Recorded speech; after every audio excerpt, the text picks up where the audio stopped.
What's up, interwebs? Welcome to the Storytime Podcast. I'm Tim. And I'm Adam. This is Season 2, where we go through one of my old drafts of one of my projects. This time, about 20 years ago, I wrote it, and we talk about after a reading. Adam reads the chapter, and then we discuss it. This season, we're going through my second book I ever wrote. The first of a planned 8-book series is called Marks of Eilira. Strangers from Another World. This is we are now on chapter 15. Yes. And after the exciting ending of last chapter, you know, I can't wait to get into this chapter.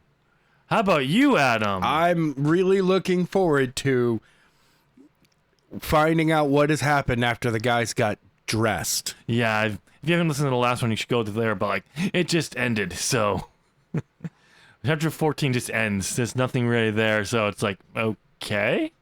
And I mean, this chapter, we're starting with a bang. Yeah, we are. Two people. Horseback ridings. Oh, that's later. Yeah, we're starting with a bang of two people standing in a room waiting patiently for the third person to get done. Ooh, who's going to speak first? Ooh. I don't know. But we'll see. We'll get, when we start the reading. But before we get there, we got some stuff we got to take care of, Adam. First thing and most important, if you go on to like this episode, we would love it if you go and smash that like button and do it as a prayer to the holy algorithm. The holy algorithm. And subscribe, because I got other writing content on this channel. And if you're into some terrible gameplay videos, go check out Adam's channel. Adam? It's ZOP Gaming. We have a blast being okay at video games. Okay. No, you're terrible. You're nowhere up to par with the guy playing Red Dead Redemption. I mean, Cyberpunk might be there with the amount of deaths. I don't know. Anyway, pick something, and check them out. But from now, let's get to the reading, and we'll be back with the discussion. 15. Thieves' Bank. Zach walked back into the main room where Alkline was waiting for them. Ryan was still in the changing when they waited together, mostly in silence. Zach was still not fully awake. His body had gotten used to walking long distance, but was still getting used to less sleep. A few minutes passed when Ryan came walking into the room without his tunic on. Zach laughed while Alkline just stared in disbelief. "You were supposed to put your tunic back on after you got on the chainmail," said Alkline with an annoyed look. "Oh," said Ryan. "We were told to put on the chainmail not under our tunics." "When have you ever really seen someone not purposely going to battle wearing chainmail?" asked Alkline. "Never," said Ryan. "That's because they hide it under their clothes," said Alkline. "Oh, that makes sense," said Ryan. "You two are idiots today," said Alkline. "Hey," said Zach, interrupting. "We are not used to getting little sleep and functioning, so we are a little slow today. But you're expecting us to know how your world works when we live in a world completely different?" Silence. No one said anything for several moments. Ryan went back down the hall to get his tunic and came back with it on, with his sword on his belt. They stood there for a few more minutes, and the silence was broken by Air coming back into the room from another hallway, turning and seeing Zach and Ryan already. "Your horse will be at the main gate waiting for you," said Air. "Horses?" asked Ryan. "Yeah, the journey is long," said Alkline. "After you two went to bed, I met with some local sentinels and found out that Sphere is running low on patience. We don't have 3 days. It will take us to get to the mines. By horse, we'll be able to get to Cleife with a quarter-day's journey." "Good," said Zach. "Maybe our legs won't be so tired tonight." "It won't be your legs that are sore tonight, that is sure," said Alkline. "We better go. Thank you, Air. Give your father my thanks." "I will," said Air. "Come on," said Alkline. Alkline turned and walked over to the wooden door, grabbed the handle with his left hand on the handle of the long black latch. He pulled the latch, unlocking the door, and pulled the door open. He motioned to Zach and Ryan to go in, so they did, with Alkline following behind. Air closed the door behind them, thud. With the door closed, the three of them stood in darkness. Alkline did not move. A few seconds after the door closed, a loud bang came from the other side of the door, the sound of the latch being secured. "Listen up," said Alkaline. "When I open the hatch, do not move. I will make sure no one is around and then motion for you to move. Do not move unless I tell you to." With that said, Alkaline slowly moved in the thick darkness towards the stairs. Zach was not sure if he was moving in the right direction. He had lost a sense of which way was which. A few moments of nothing but shuffling around, a slow squeak came as the hatch began to slowly open. A moment later, light poured into the darkness, allowing them to see but stunning their eyes. Zach immediately shut his eyes as the light hit them. After a few moments, he slowly opened them so they would adjust. When he fully opened them, Alkaline was standing outside, glancing around to make sure no one was around. Not long after Zach opened his eyes, Alkaline was motioning for them to move. Ryan went first while Zach followed. Once out, Alkaline pulled the hatch back down until it was shut. With the hatch to their secret door covered, the three of them were now ready to head for the city's edge. The three walked down the alleyway, the way Zach and Ryan came, and out onto the street. Once on the street, they turned left following Alkaline. After a few moments, they arrived at the city's edge, where 3 horses were tied to a post. Both Zach and Ryan were surprised by how close they were after all the walking around. They were sure they were in or close to the middle of the city. They continued walking until they reached the horses. Alkaline took his bag and attached it to the saddle on one of the horses. "All right," said Alkaline. "Let's get saddled up and on our way." "Aren't we going to wait for Dio?" asked Zach. "He left last night," said Alkaline. "I thought I told you this." "No," said Zach. "You didn't." "He figured to save us time and to get the right to claim he found the stones," said Alkaline. "He figured he would have to leave ahead of time.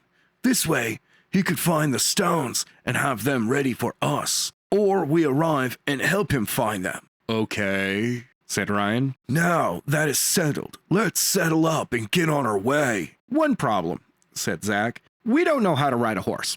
"What?" said Alkaline. "You have to be kidding me." "Remember," said Zach, "we come from a different world where we have cars for transport." "True," said Alkaline. "I guess I can't get mad at you for that. It is easy since the horses are already settled for you. You just need to climb on. Let me show you." Alkaline grabbed the reins with his left leg and the cattle with his right. He placed his left foot into the stirrup, and with his left leg bent and close to his gut, using his extended right leg, he pushed off the ground, sending his body up against the body of the horse. He moved his right arm, and with power from pushing off the ground, he swung his leg over the saddle and quickly yet gently sat down on the saddle. Once on, he slipped his right foot into the stirrup. "See how easy that is?" said Alkaline. Said Ryan. "I guess." "Now you try," said Alkaline. "Make sure you have a good grasp of the reins and the saddle before you push off the ground." Zach and Ryan walked over to the other 2 horses. They untied the reins from the post, grasped the mane as well as the saddle. Zach went first. He put his left leg into the stirrup and then pushed off the ground. But he did not get nearly enough height, so he tried it again. He planted his foot on the ground and checked to make sure he had a good grip. Once he was done checking, he tried it again. He pushed off the ground and got more than enough height. He quickly moved his right hand, swung his leg over the horse, and settled down into the saddle. "That was not so hard," said Zach, turning to look at Ryan. Ryan was not on his horse, but on the ground. He tried as soon as he saw Jack was on, but then lost his balance and fell on his butt. Ryan got up, brushed himself off, and tried again. It took him 7 tries before he finally got on his horse. First few times, Zach and Alkaline laughed, but after the 4th time, they could see Ryan was getting mad, so they stopped. Once Ryan was on the horse, they were ready to set out. "Now," said Alkaline, "before we go, you will need to get to riding. You see the forest in the far?" "Yeah," said Zach and Ryan. "We will walk until we get close," said Alkaline. "Once we get close, I'm going to take off, and you will need to follow. If we walk, it will be pointless to have horses, so you will have about an hour to get used to riding." "Okay," said Zach, not too sure if he should be able to get used to it by that quickly. "Let's go," said Alkaline. Alkaline squeezed his legs and the horse began to walk, but Zach and Ryan's did not. Zach took the reins and slapped them so they would go, but the horse did not move. When that did not work, he kicked the horse with the side of his foot again. Nothing happened. "Alkaline, how do you get your horse to move?" shouted Zach, annoyed with his horse. "You just have to squeeze with your legs," said Alkaline without turning back. "Oh," said Zach. Zach squeezed his legs and the horse began to move at a slow walk. Ryan saw this and tried, but his horse did not move. Just as Ryan was about to call for help, the horse began to walk. They both rode on their horse for about 20 minutes. But just like when they were walking around the town earlier that morning, there was a gap of space between Alkaline and them. Feeling comfortable, they gently tapped the horses with their feet. The horses began walking faster. Within a few minutes, the gap was longer. "I see you two are getting more comfortable with riding," said Alkaline as they came up on his rear. "Since you're comfortable, let's get going." "We're not at the forest yet," said Ryan. "We're not going to the forest," said Alkaline. "That was just a visual marker for you to know when we're gonna ride hard." "Oh," said Ryan. "Here's what you're going to do," said Alkaline. "Kick the horse and snap the reins, and the horse will enter into a full gallop. Be careful, the horse might rear up, and if it does, you could easily fall off. If this happens, lean as close as you can to the horse's body and hold on. Don't get too close, because once they get back on all fours, your head could smack your chin on them. Let's go." In other words, Alkaline took his reins, snapped them as he jabbed sides of his feet into the horse's sides. The horse took off at a full gallop. Within seconds, that gap was no more than not double in size and was quickly increasing. Zach and Ryan, not wanting to get left behind, did as they were told. They snapped the reins and jabbed their horses. However, they did it a little too hard. The next thing Zach knew, his horse was rearing up. His body began to throw itself towards the ground, and he remembered what Alkaline said. He grabbed the saddle and pulled himself as close as he could. It seemed like 10 minutes had passed before the horse was back on all fours. As soon as the horse placed its legs back on the ground, it took off with great force. Zach again almost found himself on the ground. He held on with every ounce of his strength he had. The horse moved quickly, and the wind made it even harder for him to stay on the saddle. After a half hour, Zach was starting to get used to the gallop and turned to see that Ryan was having just as many problems. The three of them spent the rest of the day traveling north. Every few hours, they would stop and rest and let the horses rest. After 5 hours of riding, they stopped and had some lunch. They did not get back on their way for an hour, which was fine with Zach. His butt was hurting from sitting on the saddle for so long. He was not looking forward to getting back on. Once they got back on their horses, they did not travel at a gallop. They were still moving fast, but nowhere near the speed they were. Zach began thinking they were getting closer, so he did not need to travel as fast. They did not take many breaks after eating lunch. They stopped only once, and it was because Alkaline needed to use the bathroom. Once he was done, they were back on their horses and on their way. 3 hours after they last stopped, the sun set, and it was starting to get dark. 20 minutes after sunset, they came to a large river. Alkaline came to a halt and got off his horse. "This is where we will be camping for the night," said Alkaline, guiding his horse over to the river. "Tie your horse up by the river so it can get something to drink and eat. We will be staying on the edge of the forest. Once your horse is tied up, go get firewood." Zach and Ryan dismounted their horses and did what Alkaline said. Within 30 minutes, they were eating dinner in front of a huge warm fire. After they were done eating, Zach and Ryan decided to take advantage of the river and wash up. They stripped down to their boxers and walked to the edge of the river. Believing the water would be cold, Zach took his right foot and dipped it into the water. Surprisingly, the water was warm, so they both ran into the water. The current was strong, so they stayed close to the shower. The warm water was refreshing and felt good on their sore butts. They were in the river for a long time, and they did not realize that Alkaline had vanished. They also did not notice that the horses were startled. After several minutes out of the woods, 2 thieves jumped into the water and grabbed them and hurled them onto the riverbank. 2 more walked out of the woods and drew their swords and put them to their throats. "Move and die," said one of the thieves. "We are going to be taking your things and your horses.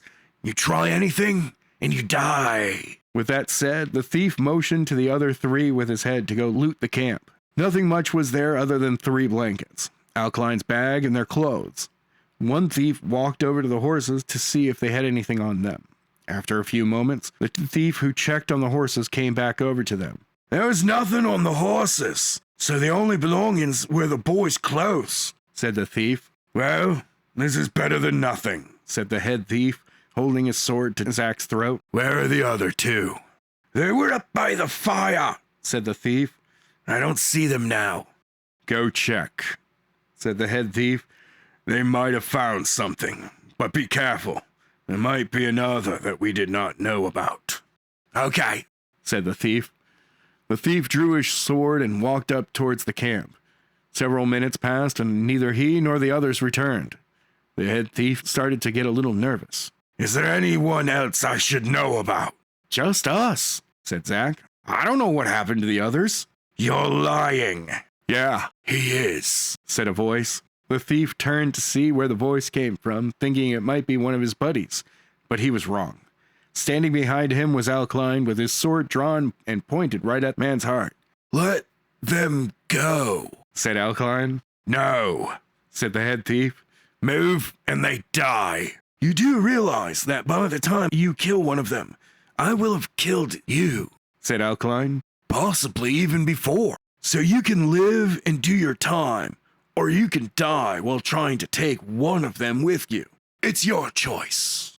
I'll tell you what, said the head thief. You tell me what you did with my buddies, and I'll let them go. They're out cold by the fire, said Alkaline. The first two did not see me coming, while the second paid more attention to them and did not notice me standing over him. So I just hit him on the back of his head. Ow, said the head thief. In that case, I choose death. The thief turned and jammed his blade into Zach, but the sword never pierced him. The sword hit his chainmail and stopped. The man had little power from the angle he was at. Before he could force the blade through, he fell to the ground from the blow to the back of his head by Alkaline with the hilt of his sword. You guys okay? Said Alkaline. Yeah, said Ryan. I'm fine, said Zach. Where did you disappear to? This place is called Thieves' Bank, said Alkaline. A lot of people are robbed on this riverbank, since the forest is easy to hide in and is so close to the river. I thought I heard some movement in the woods, so I decided to vanish to see if I could catch some thieves. And I did. What are we going to do with them? Asked Ryan. Tie them up and leave them here, said Alkaline. There are guards who wander the riverbank looking for thieves. They will find them and take care of them. Good, said Zach. Alkaline grabbed the thief and dragged him up to the camp, where he tied him up with his buddies. Neither of them regained consciousness that night. With the thieves tied up, Zach and Ryan put on their clothes without the chainmail and found a place by the fire, got comfortable, and were out within minutes of lying down. All right, Adam. I know that ending of this chapter was such a cliffhanger. It just ends again. I know. It just... And... Zach goes to sleep. Overall thoughts on the chapter? Necessary. Is but it? No. Is it? It's the journey. They gotta... There's a lot of words in this chapter. Yeah. The actions of the chapter. Necessary. Is it? For the story. Is it? It is. Is it? They have to leave the building and start on their trip. So yes, that is completely necessary. They're not teleporting. But the amount of words in this chapter. Not necessary. No, not necessary. Too many. There's a lot of words for things that just could have been sometimes few words. Oh, I know. Say more. Basically, if I remember correctly, like this chapter is the Thieves' Bank.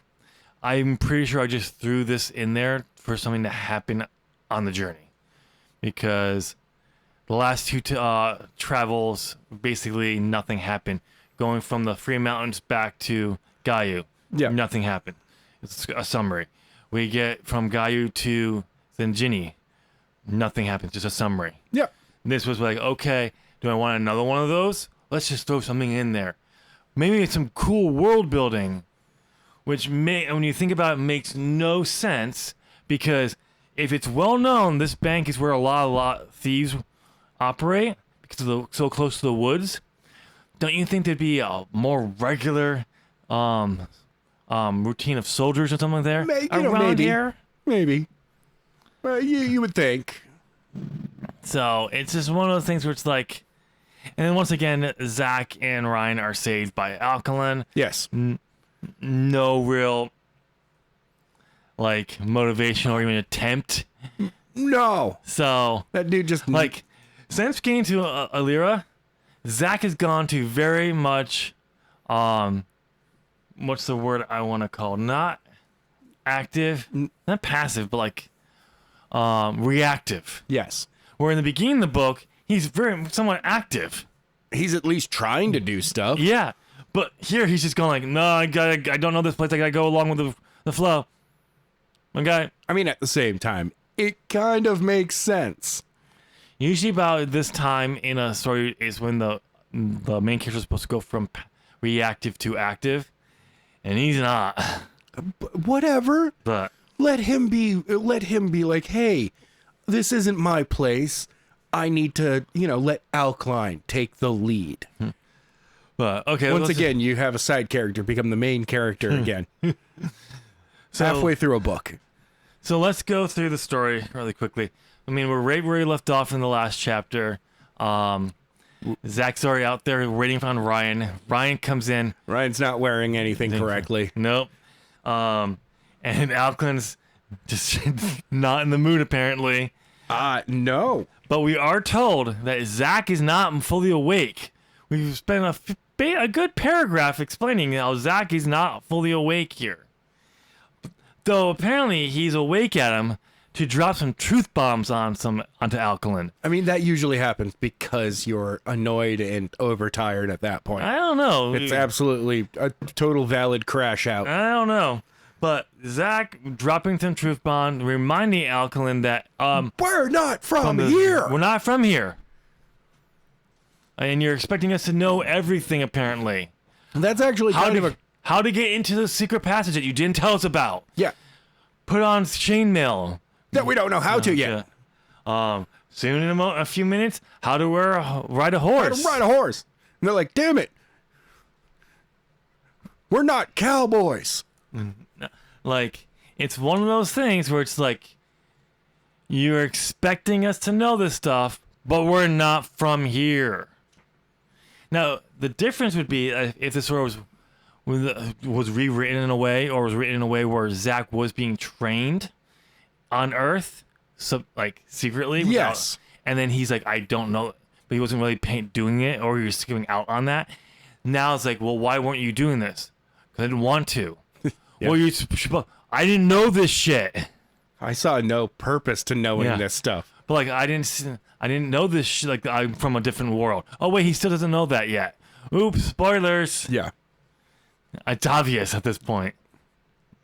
Again, my foreshadowing of events, better, but not much improved from Angelic Wars. No, not really. But there has been some improvements, but not as good as you'd hope.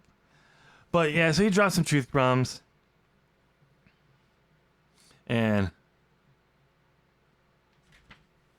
I did have a question though, Adam. Maybe you can answer this for me. Yes. You know, I wrote the story, but maybe you can answer this. Maybe I can.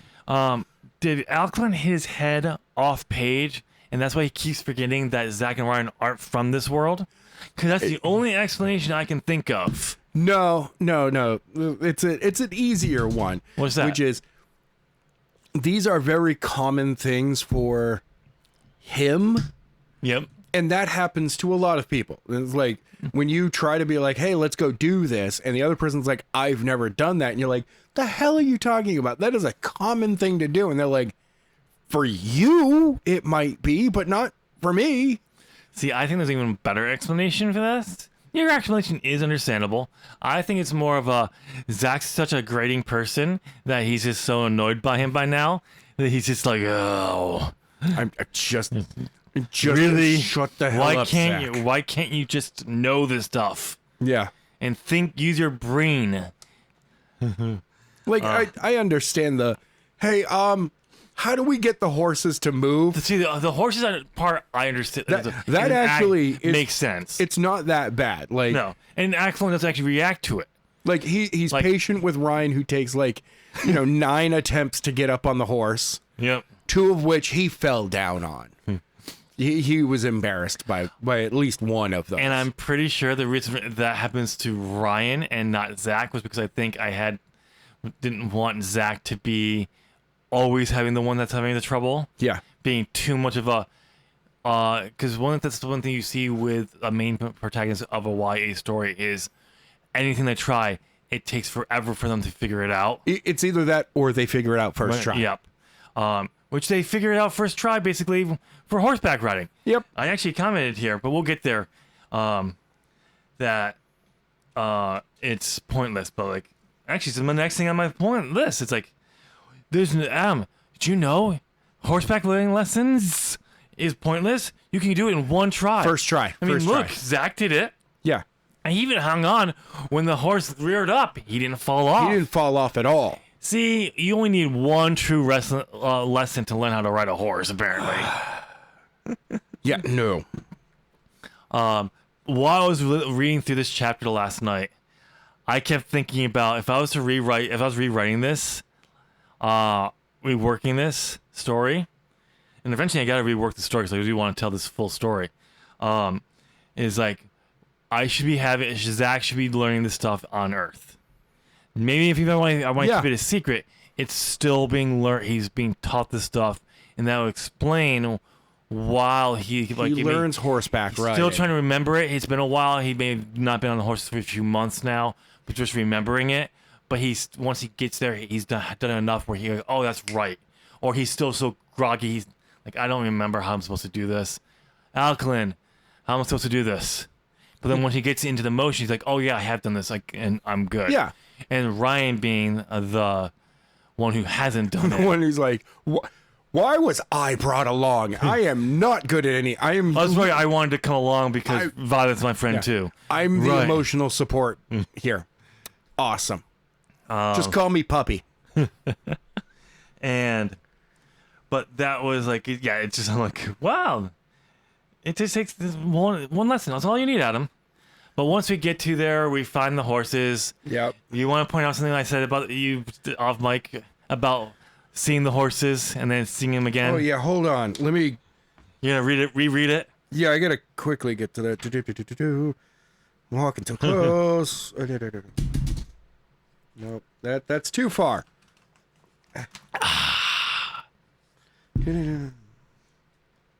Yep. Adam's the finger. He's searching for it. Yeah. He's bringing it down, and Nope, he's nope. about to, and he. Wow, you are just terrible at finger reading. Okay, yeah. After they turned left following Alkaline. After a few minutes, they arrived at the city's edge, where 3 horses were tied up to a post, which means that they have visually seen this. Yes. Both Zach and Ryan were surprised how close they were after all the walking around. They were sure they were close to the middle of the city. They continued walking until they reached the horses.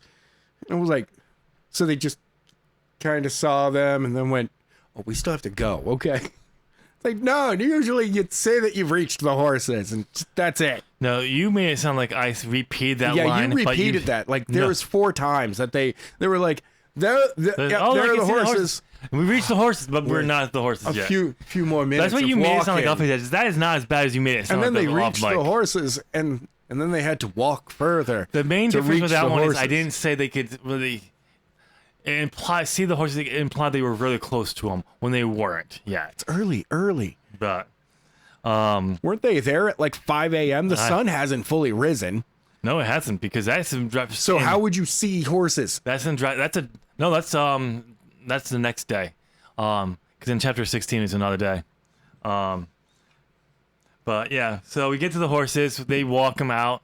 Alklin's just like, oh yeah, you guys know how to do horseback ride. And they're like, no, we And don't. I remember writing this. I remember looking up how to horseback ride, to see like to get on the horse, looking that up, how to do it, and I was like, this is gonna be a horseback riding lesson right here in the text, and I kind of copied it. I tried to put it in a storytelling mind frame, like description, versus just how to.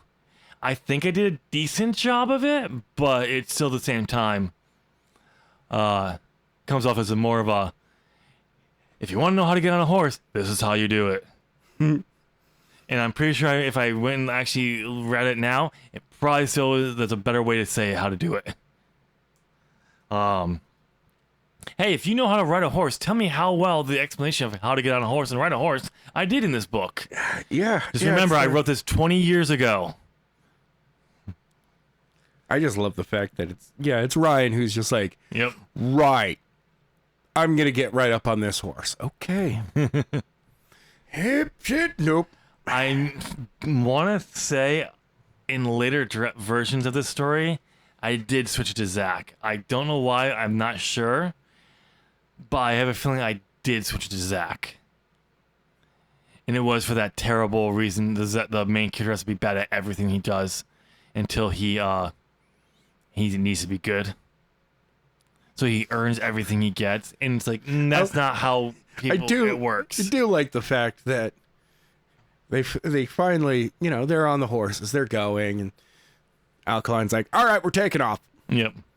And they're like, okay, Zach goes, boom, all right, we're going to do it. Boom, we take off. A half hour after that, though, he finally decides to look back at Ryan, who is having still, after a half hour, many problems riding this horse.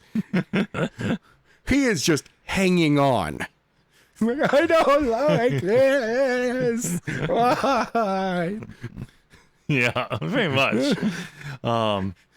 He's just like clutching. It's like, please, horsey, don't kill me. Well, the thing is with this chapter, I'll actually be able to put my maps in it again in the on screen now. Oh yeah, you can again, because I'll be able to do that, show them where we're doing.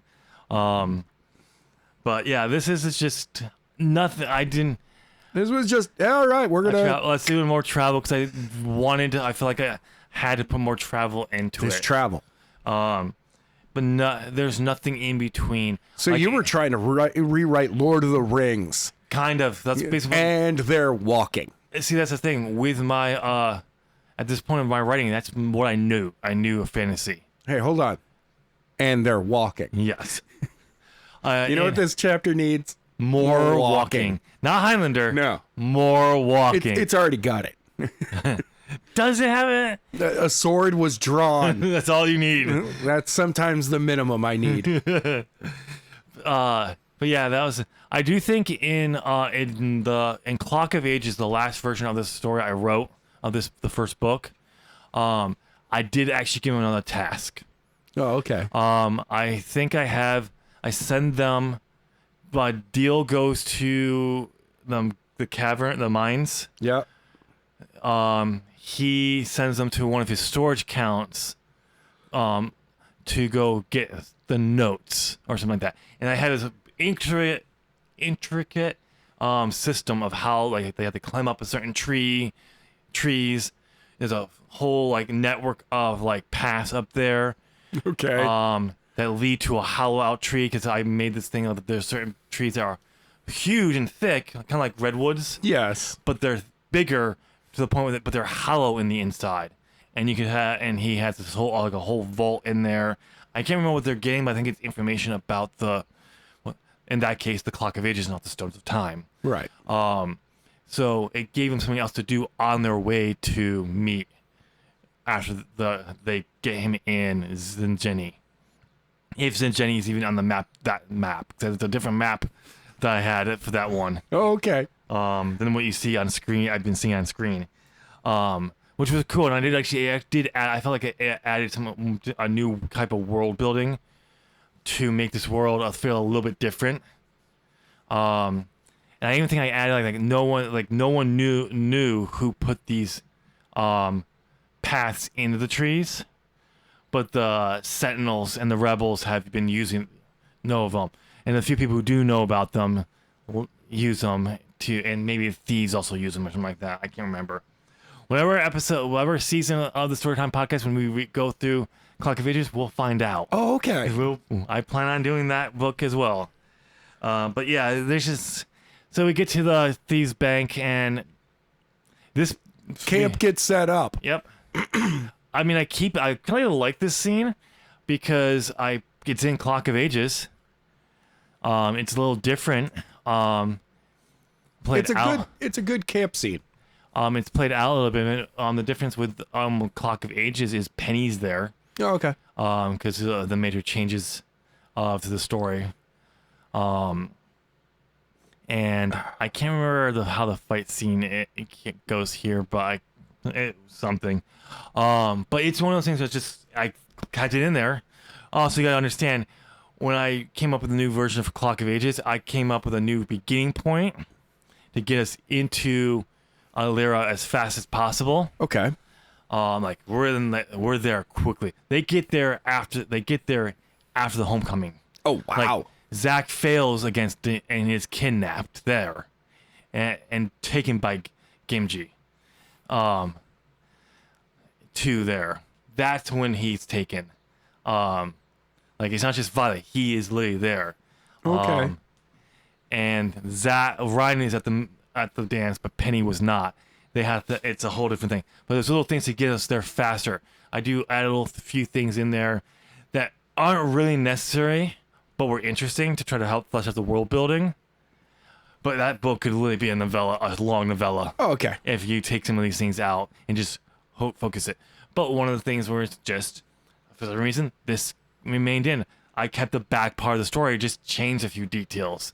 Once we got there, after the initial rescue and everything, after that, it's basically the same story, just rewritten and some changes to try to keep the premise of the major changes I made there. But yeah, we get there, camp set up, they take a bath, get captured, and they get jumped by the thieves. Who there were 4 thieves, and then 2 of them get sent away to go check the camp. But the way the wording of it is that all 3 of them were sent to the camp instead of the riverbank. No. It's because 2 are sent to the camp. Oh no! Then 1 is sent to check on them, and then it's just the head thief. Yeah, no, like you gained a thief in this. Oh, in really? This one. Yeah. So we went. If you try anything, you die. With that said, the thief motioned to the other 3 with his head to go loot the camp. He's like, "You 3 go loot." That means that he is now, according to the numbers that we were given earlier, alone. Actually, I think there was supposed to be 5. Not much was there other than 3 blankets, Alkline's bag, and their clothes. One thief walked over to the horses to check. Where did that thief come from? Head hopping. By the way, you shouldn't know what. I mean, no. You could have gone. Zach thought to himself. Well, the only thing that's up there is our blankets and some. Well, that's bag. The thing. Like, up to the point where I say all the stuff that's there is this. You could say is from Zach's mind. He knows that. But as soon as I say one of the thieves go there, that's a different thing. Let's just say I could see Zach go. Zach sees one of them go to the horses from where they are. Yeah. But from where you could have easily gone. You 2 go up to the camp, loot whatever you can. You check out the horses. Well, no, not just that. But the other thing is like, you could say he saw them from eventually approached from the campfire. Yeah.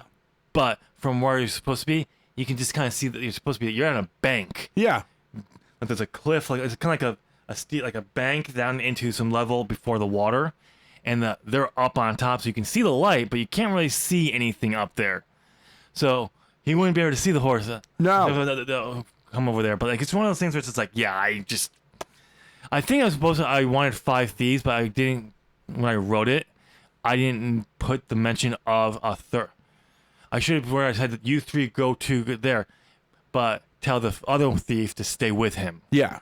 But no, he immediately is like, hey. So until when he sends another thief to go check, that's the first time we're being told there's a 5th thief. Yeah, there's another thief. Because he just sent 3 to the camp and now 1 to the horses, and we were told there was 4.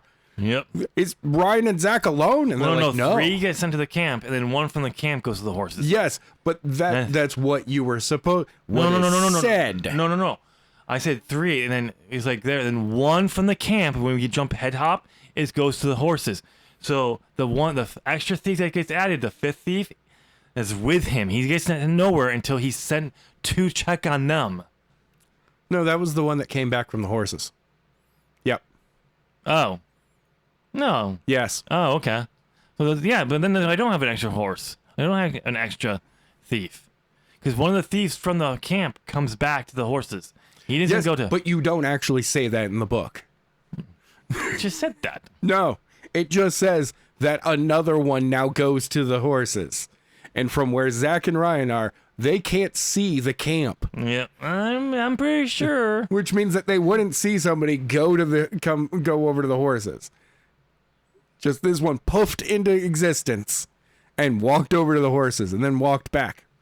And then one of the people that were up with that Alkaline does knock out at the camp, he disappears. Yep.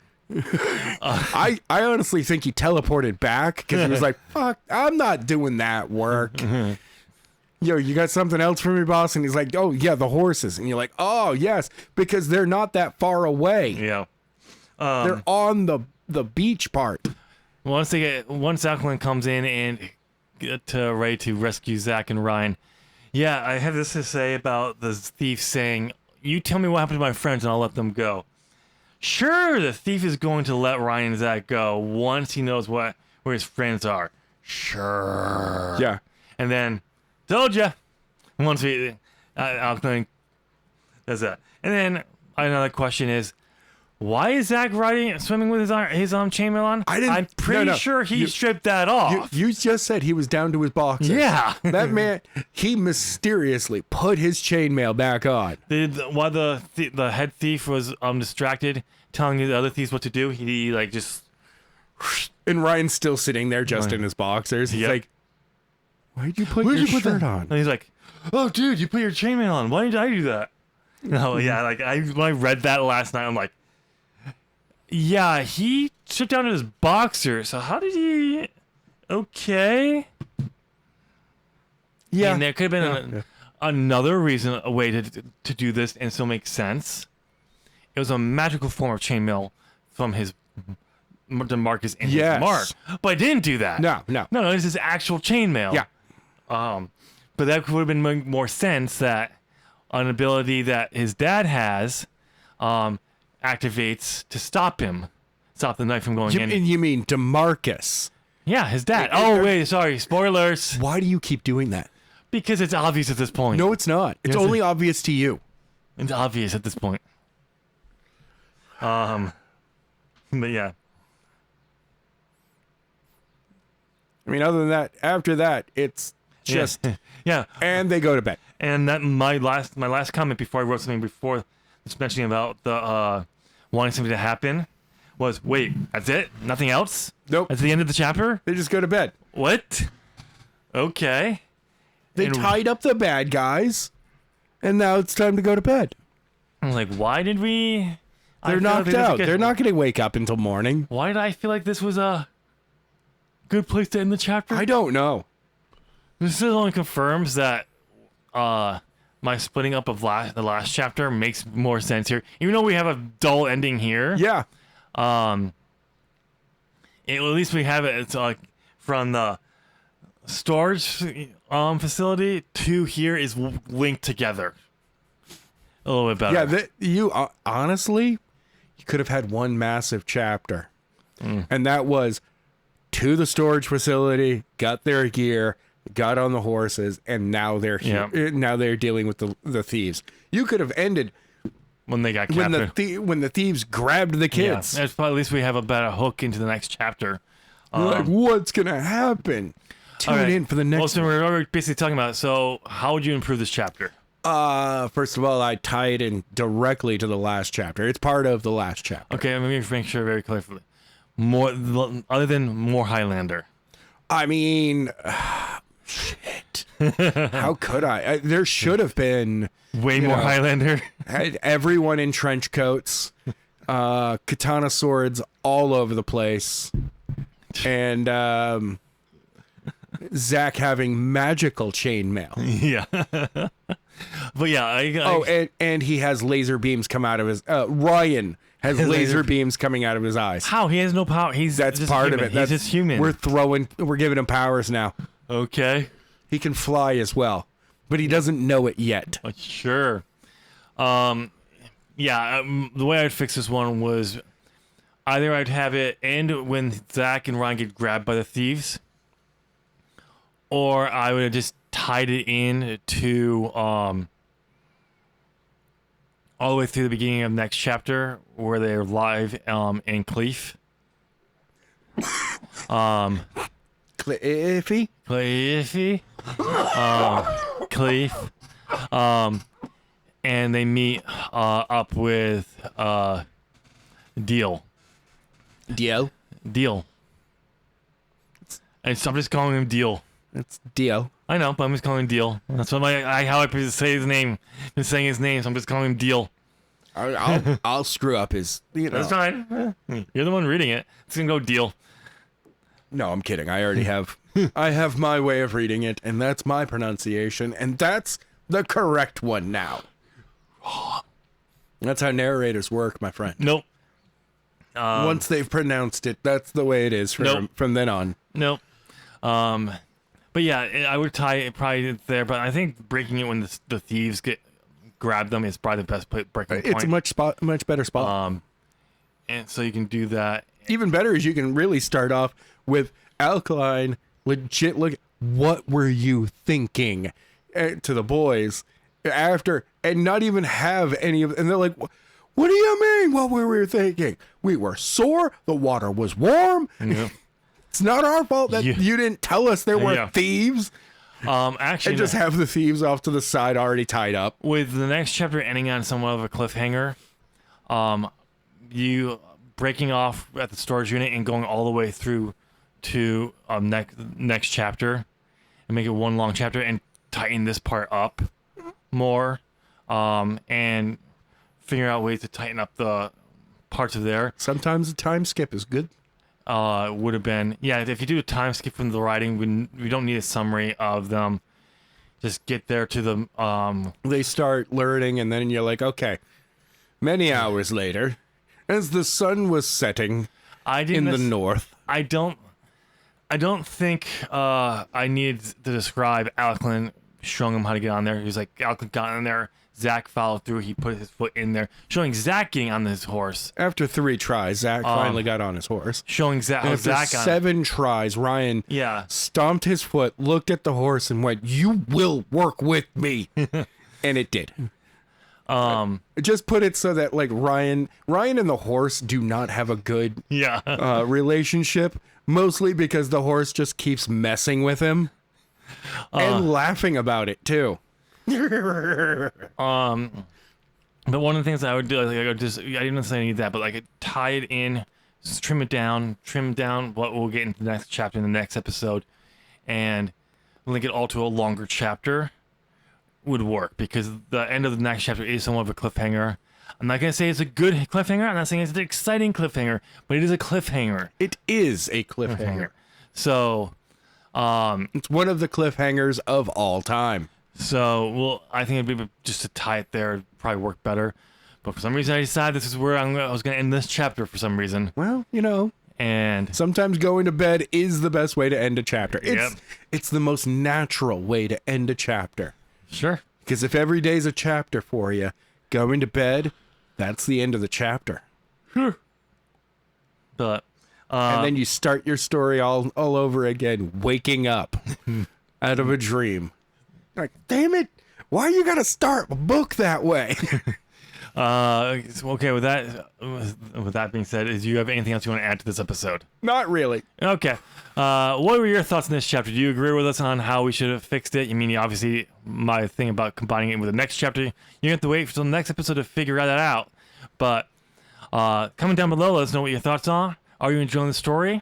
And we'll see you in the next one, hopefully. But before before you go, you made it this far, so we're assuming you enjoyed it. So why not go and smash that like button and do it as a prayer for the holy algorithm. The holy algorithm.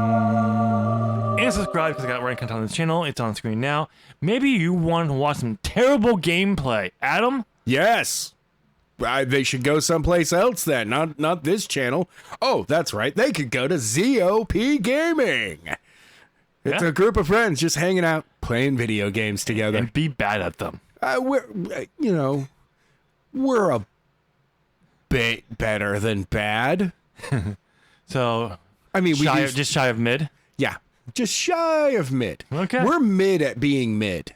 All right, pick something. We'll see you there. Thank you so much for listening. Bye. Potato.